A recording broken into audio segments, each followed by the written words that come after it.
مراجعة الفصل 1180 من مانجة ون بيس. الفصل كان بعنوان نذير. انا حرفيا اتصدمت من قوة ايمو. احنا طبعا في فيديو قبل كده حللنا قوة ايمو سما وايه اللي حصل في القرن الفارق بينه وبين الجوي بوي، بس انا مكنتش اتوقع ان هو بالقوة دي. في الفيديو ده هنشرح قوة ايمو وهنشرح برضو مراجعة الفصل 1180 من مانجة ون بيس. بس قبل ما ابدا ما تنساش تشترك في القناه وتفعل الجرس وتشارك الفيديو علشان نوصل ل 1000 مشترك. وغلاف الفصل بنشوف انه تشوبر مع فيجا بانك، وفيجا بانك بيعدل زيوس علشان يمطر حلويات وتشوبر فرحان. وبعدين طبعا في اول فريم اسطوري على طول كده خبط لزق على طول في وشك بتلاقي شكل ايمو بالهاله الشيطانيه بتاعته، بالهاله الاسطوريه بتاعته. بنشوف ان هو ليه قرنين وليه برضو ديل يعني شبه السهم كده، وقوته مرعبة وحواليه نار سودة فيها عيون زي تقريبا لوفي في هيئة الجير الخامس، بس يفرق عنهم ان هو يعني شيطاني قوي. وطلع ان هو ليه طبول نفس طبول تحرير لوفي. طبعا بنشوف دوري وبروجي دلوقتي بيتكلموا بيقولوا مين انت مين. وطبعا انا صراحه انا شايف انه ايمو شكله اسطوري وقوته اسطوريه. هنشوف قوته عامله ايه في ارك الباف. ولسه انا مستني الفصل 1181، بس تعالى هنشوف ايه اللي هيحصل في الاحداث. وبعدين بسرعه خاطفه بنلاقي ايمو بيقطع ايد البنت اللي كانت ماسكه سوميرز اللي هي العملاقه دي. يا لهوي على القوه، بيقطع ايديها صوابعها، بيقطع كذا صابع ليها مش ايديها. وحرفيا انا يعني مصدوم من القوه. ودلوقتي انا بشوف ان زورو واقف قدامه بيجهز لضربه اللي هي اونيجري. طيب يا زورو انت بتعمل ايه بجد؟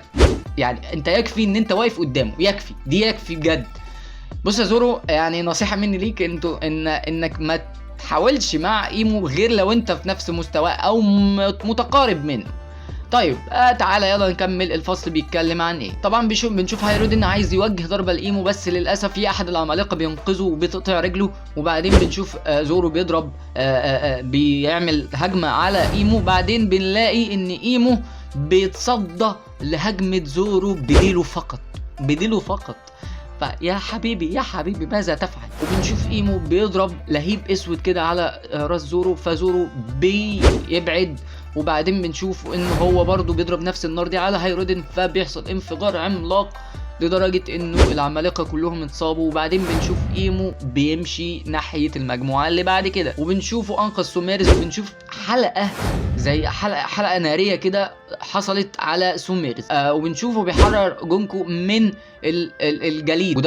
وده تناقض شديد جدا من ناحية اودا. في الفصل اللي فات قال انه لا يمكن اذابة هذا الجليد، ودلوقتي بنشوف انه ايمو بقوته الاسطورية اذاب الجليد وانقذ جونكو. وبعدين بنشوف ايمو بيروح ناحية مجموعة سانجي، وسانجي بيتعصب بيقول له من انت لتطلق كمية الهاكي دي كلها. وبعدين بنشوف انه سانجي بيوجه ضربة. ماذا تفعل يا سانجي؟ ماذا تفعل حرفيا؟ ده من اقوى الشخصيات، ده اقوى شخصية، ده اسقط الجوي بوي واسقط ديفي دي جونز واسقط ندهوج، يعني اسقط اشخاص اسطوريين جدا، وانت جاي تضربه كده بلا شيء. بس اللي عجبني في سانجي انه ردة فعله قوية جدا، وان هو تصدى لايمو، بس للاسف انه انفجر. وفي اخر فريم في الفصل بنشوف ايمو واقف امام لوكي، وحرفيا بيسأل مين هو من قتل خادمي هارالد. طبعا بنشوف على وجه لوكي الغضب الشديد من ايمو. وحرفيا انا مستني الفصل اللي جاي 1181 عشان نشوف القتال الملحمي ضد ايمو ولوكي. يا لهوي انا مستني. وده كده نهاية الفصل. ما تنساش تشترك في القناة وتفعل الجرس وتشارك الفيديو علشان نوصل ل 1000 مشترك وفيكتور لايكي. الى اللقاء.